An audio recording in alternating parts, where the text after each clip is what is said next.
So, eto nga, mga kababayan, meron nang lumabas ngayon mga kababayan na kung saan eto na, Just In. Ito po'y galing sa ABS-CBN channel po ito ha mga kababayan. Ito po ay E to Z. Ayan, Balitang E to Z. Ayan, nakita nyo po ha. Balitang E to Z. Galing po yan sa ABS-CBN. Ayan, Balitang E to Z. Pasensya na kayo kung blurred. Ayan, so nakalagay po dito, Just In. Pinasilip na ng National Bureau of Investigation ang pahayag ni Davao City Mayor Basti Duterte kamakailan na kailangan nila ang ulo ni Pangulong Marcos Jr. Nako, eto nga sabi ni Juby Sapio, ayan, paktay kadiha Basti, weather lang yan. Bakit pa sisilipin, kasuhan at arestuhin at hihingi ay ulo ng presidente ng isang bansa, DILG at NBI, kayo ang may kapangyarihan magsampa ng kaso at isyuhan ng warrant. Naku, sisilipin pa, obvious ba? O kaya be careful what you say, o diba? Backdoor is the key. Ayan na mga kababayan, patay ka din ha. Naku, ano na naman ang sasabihin dito ng mga DDS? Wala na tayong kalayaan magsalita. Oo, sasabihin na naman nila yan. Talaga, mga balat sibuyas, nagsasabi lang naman ng ganyan. Eto mga kababayan, bigyan ko kayo ng example Ang ginawa ni Baste, no? Sasabihin niya yan, freedom of expression, freedom of speech. Mga kababayan, sabi ko nga sa inyo, kung naalala ninyo, yung lalaki, naalala nyo yung lalaki sa Cebu ba yun? Yung inaresto na naglagay ng headshot sa ulo? Naalala nyo yon? Di ba ulo din yon? Inaresto agad. Ngayon mga kababayan, hindi na-aresto. Bakit? Mahina kasi si John Vic, mga kababayan. Oo, wala kang asahan kay John Vic. Ay, naku, Diyos mio, Marimar John Vic. Kapag ka nakahubad na damit, hinuhuli nyo. Pero pag yung nagbanta sa Pangulo, wala kayong aksyon. Nung klaseng nila lang kayo, naghalo lang ng simento, tinikita ninyo. Magsitigil nga kayo dyan sa mga batas ninyong ganyan. Mga mga wala kayong mga tawag dun, mga walang karats. Anong klaseng mga kayo, opisyalis sa gobyerno? Anong klaseng kayo, namuno? Yung naghalo ng simento, nakahubad, tinikitan nyo, mga dipuga kayo. Pero yung presidente, na ulo na yung kapalit, putang ina nyo, diba? Hindi nyo man lang maaksyonan at sasabihin nyo, supotang ina nyo. Bakit? Tatakot ka kasi mayor? Pero pag ordinaryong taong nakahubad, naghalo ng simento, tinikitan ninyo? Yan ang mahirap sa inyo Kapag nasa mababang level, ordinaryong tao na walang kakayahan, hala ticket agad, hala kaso agad. Pero kapag nakita ninyong may katungkulan at sabi mayor pa, putang ina nyo, wala kayong aksyon, tang ina nyo, kalalaki ng mga sahod nyo, mga hayop kayo, puro lang kayo papogi, nagawa nyo pang mag-gym-gym Tapos ngayon, tignan nyo, arangkada na naman yan, magpapapapil na naman yan, ang sabihin, nahuli si Saldico, siya lahat yan, maniwala kayo sa akin mga kababayan. Magpapapapil na naman yan, siya na naman yung arangkada doon, pagdating ni Saldico, siya na naman yung susulpot doon. Diba? Samantalang DOJ lang naman at Interpol ang may kasunduan yan dahil sa red notice. Wala naman siya kinalaman dyan. Diyos ko po. Magpapapil na naman na Roy. Ginoo ko. Nako, tignan niyo mga kababayan. Sasabihin na naman yan, dito huli na si Saldico. Magpapapil na naman. Patangin na. Bakit? Ikaw ba nakahuli? Loso mo. Hindi mo nga mahuli-huli yung mga nandito sa Pilipinas. Nung nakaraan, kwento mo, si Atong Ang nakikita na-encounter. Tapos ngayon, magugulat ka. Si Atong Ang nasa ibang bansa na. Ano ba talaga? Diba? Ano ba talaga?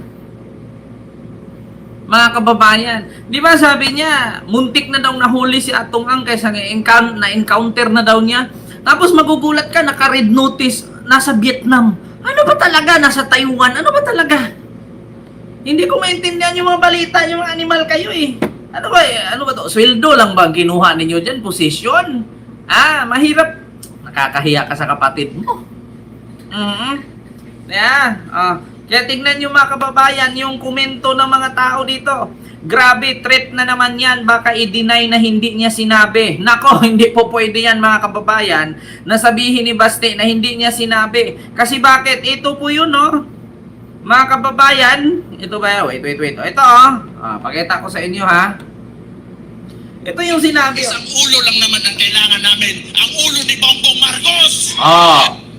Isang ulo lang naman ang kailangan namin. Ang ulo ni Bongbong Marcos! Diba? Isang ulo lang naman ang kailangan namin. Ang ulo ni Bongbong Marcos! Patay ka talaga. Mag-iingat kayo. Ayan pa, may isang ulo si Attorney Harold Respiso.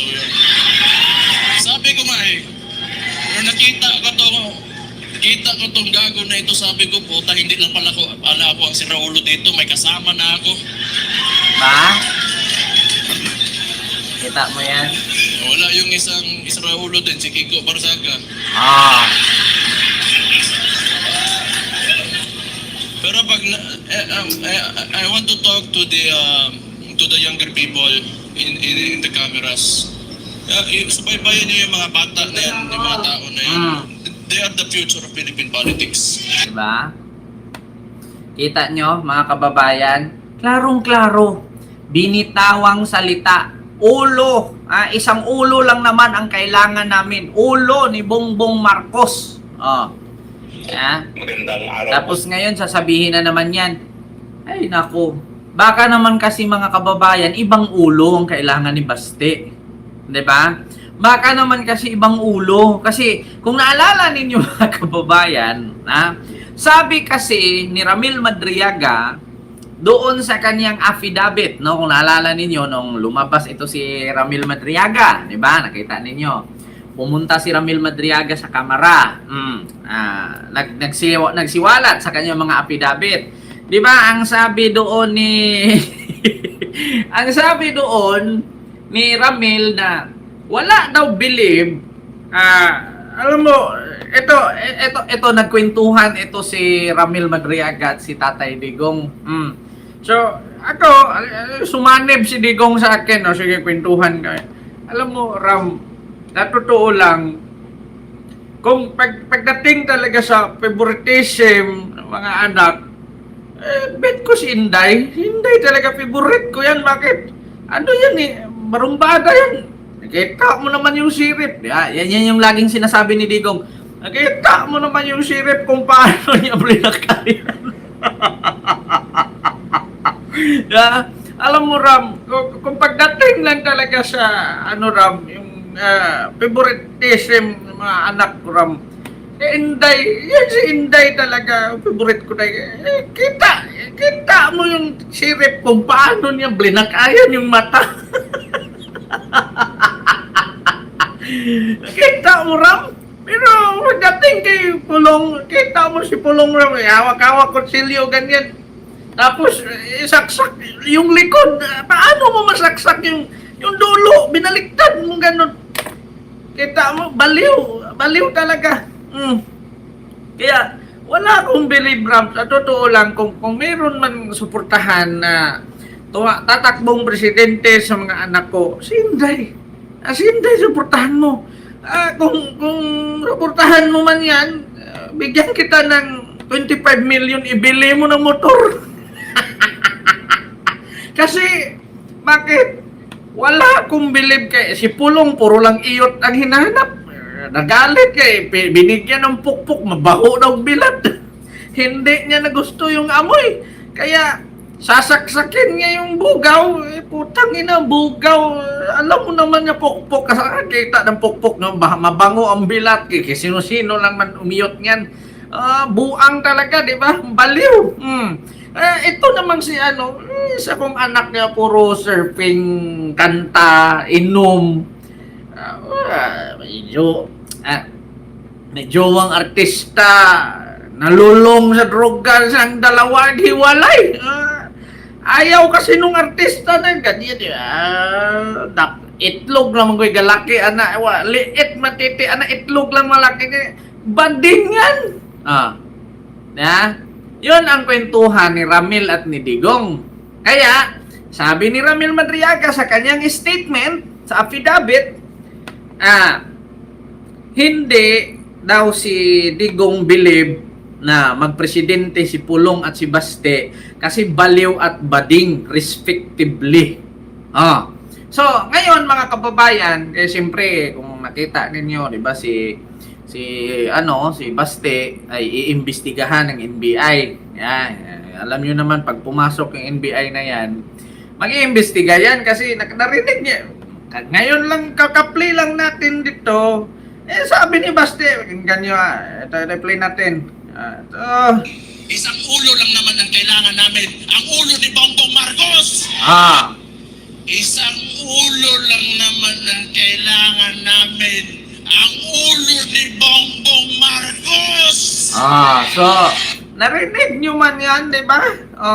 So, ngayon mga kababayan, alam naman natin itong mga Duterte, magaling to sa mga palusot, mga balbahutog yan mga tambaluslos yan. Mga marama, mana sila. Siyempre, pag ipatawag ito sa NBI, alam nyo na ang sagot ko anong sasabihin ni Baste. Ibang ulo. Ibang ulo ang kailangan ko, yung ulo ng baba. Di ba? Yung ulo sa baba. Alam nyo naman, Diyos ko, mga kababayan, tanggap ni Baste na tawagin siyang bayot. Basta hindi lang makasuhan dyan sa NBI. Kasi ang ipapalusot niyan, mga kababayan ni Baste, ibang ulo yun. Ulo sa baba. Di ba? Kasi sinabi nga ni Digong bading. Tatay na mismo nagsabi, itanggi pa ba natin? Naghamon ang suntukan kay Torre. Hindi sumipot, tumakbo ng Singapore. Nung pag-uwi, rematch daw. Magre-rematch ka pa. Hindi ka nga sumipot nung una, magre-rematch ka pa. Anong klaseng nilalang yan? Tapos ngayon, kita nyo, hinamon pa si Madriaga. Ano daw? Ako, bakla. Sige nga, hamunin ko, magsuntukan na lang kami. Sabi ni sabi ni Baste, hinamon si Madriaga. Paano yan ngayon? Si Madriaga, mga kababayan, ay sumagot. Ito, pakinggan nyo si Patibo. Sumagot si Madriaga, mga kababayan. Si Sir Ram, tinanggap na ang hamon ni Baste ng sapakan tayo. Sino nagsabing bading ako? Nasa BJMP daw siya, hirap kasi galing-galing mo maghamon, ano mo naman nakakulong. Si Sir Ram. Diba? Ayan yung sulat ni Mayor Baste Duterte. Ano to? Tinanggap na ang to be challenged. I accept your challenge by a proper presidential. So in the first fight, sir, I am now deprived of my liberty. I am helpless and I am old. So ito pala mga kababayan, sumagot si sumagot si Ramil Madriaga na kung hindi lang daw siya nakakulong at hindi siya nasa loob ng kulungan at hindi siya matanda na, may edad na, papatulan niya. Respect to you. Sabi niya. May respeto daw ito. No? Sabi ni Ramil Madriaga. Diba? So ngayon mga kababayan, lakas maghamon kasi porkit nakakulong. Nung hinamon mo si General Torre, di ka nga sumipot. Yung mga nasa labas sa laya, pag hinamon, hindi sisipot. Pero pag yung mga nakakulong, hinahamon. Kung kaidaran mo lang yan si Ramil Madriaga, papalagan ka niyan, dugo talaga yung nguso mo. Totoo lang. Hindi mo ba naisip si Ramil Madriaga dumaan din pagka sa army yan? Pagkasundalo din yata, nag-training din yata si Ramil di ba? Oo. Kaya sa totoo lang mga kababayan, yari talaga si Baste, sa totoo lang mga kababayan. Pati yung mga andiyan sa meeting, range na yan, dapat makulong din sila Ken para matigil na ang ganyan, di ba? Sa totoo lang marami sila diyan nagpapalakpakan pa. Ganyan naman ang sakit ng mga DDS kasi, mga kababayan, yung meeting range na yan, yung ano ba yon, range coalition ba yun? Coalition range, yung tawag nila. Oo, alam nyo, yung pamagat nung kanilang meeting dyan, yung kanilang pagproklamang president na si Baste sa PDP, tapos meron silang tinatawag na range coalition, ba yun? Coalition ba ang tawag doon? Na antay daw sila sa mga masasama, antay daw sila sa korupsyon, antay daw sila sa mga bastos. Pero hindi nila iniisip mga kababayan kung ano ang background ni Sara. Nanuntok ng sheriff na ang sheriff nagpatupad lang naman kung ano yung utos ng korte. Tapos si Digong pinaghahalikan yung mga babae. Di ba kita ninyo? Mga kababayan. Tapos si Baste, si Pulong nananaksak ng bugaw. Di ba? Nakita niyo mga kababayan. Tapos ang lakas ng loob nilang sabihin na Ridge Coalition daw. Kita niyo mga kababayan, Ridge Coalition. Ang ibig sabihin doon, isang programa or isang advokasya daw ng kanilang grupo na sugpuin ang korupsyon, 'di ba? Sugpuin ang tawag dito mga masama sa gobyerno, yung mga may katiwalian, yung mga magnanakaw, ganyan. Diyos ko. Bago kayo gumawa ng ganyan, tignan nyo muna dapat kung anong background meron kayo. Hindi ba kayo nahihiya gumawa ng Ridge Coalition ba ang tawag doon, mga kababayan? Ito, totoo lang, sa madaling salita, yung programa nila mga kababayan, ito, kasi mahirap mahirap i-explain yung mga ganyang klaseng English, kaya di man tayo English, di ba? Bumuo sila ng isang grupo na susugpo sa katiwalian, kasamaan, sa kontra kahirapan, di ba? Kontra bastos, kontra terorismo. May mga ganyan-ganyan ang kanilang grupo, mga kababayan. Tinatawag nilang Ridge Coalition. Coalition ba yon? So ngayon mga kababayan, ang ibig sabihin nun, ganun po, susugpuin daw nila yung mga kurakot. Coalition ba ang pagtawag dyan? Ridge Coalition? Ang ibig sabihin yan mga kababayan, yan daw yung salita na may meaning. No? Ang meaning daw niyan ay susugpuin nila yung mga kurap. Kukontrahin nila yung kurap. Kailangan matiklo. Pag sila ang nanalo, ganyan ang gawin nilang pareho kay PBBM. Di ba? Kung naalala ninyo, si PBBM nung tumakbong presidente, ang kanyang motive ay unity. No? Walang kulay, magkaisa para sa kakaunlad ng ating bansa. Yun ang motive ni PBBM, no? Mga kababayan, 'di ba? Unity. Ngayon naman, bumuo sila ng grupo na kung saan tinatawag nilang Ridge Coalition. So, yan daw ay susugpo sa kahirapan. Susugpo sa mga bastos, mga barumbado, mga magnanakaw, mga katiwali sa gobyerno. Yan daw ang kanilang motive.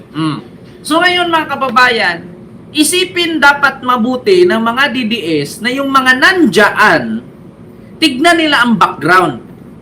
Bubuo ka ng ganyang motive. Para sa 2028 election, pag nanalo, ganyan ang ipapatupad nila. No? Katulad kay PBBM. Sabi ni PBBM, pag ako nanalo, ang aking ipapatupad sa inyo ay unity. Magkakaisa lahat.